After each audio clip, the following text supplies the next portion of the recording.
संजय राऊत दिलदार भाऊक झाला शिल्पकार. खिशातून 500चं बंडल काढत बैलजोडी घेतली, खटाखट नोटा मोजल्या. शिवसेनेचे फायर ब्रँड नेते तथा खासदार संजय राऊत यांच्यातला कलाकार आणि दिलदार माणूस एकाच वेळी पाहायला मिळाला.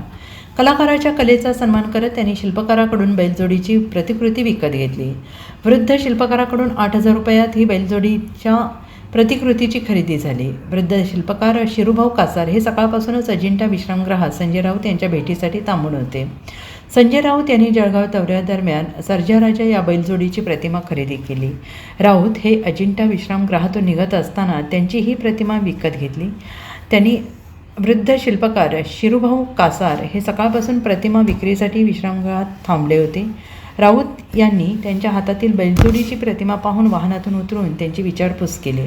या बैलजोडीची किंमत विचारल्यानंतर शिल्पकाराने 8,500 रुपये सांगितले. मात्र तुम्ही 500 रुपये कमी द्या असं म्हणत त्यांनी सवलत दिली. राऊत यांनी आपल्या खिशातून 500च्या नोटांचं बंडल काढलं आणि 8,000 रुपये देऊन बैलजोडीची प्रतिमा खरेदी केली आणि यावेळी सारेच अवाक झाले.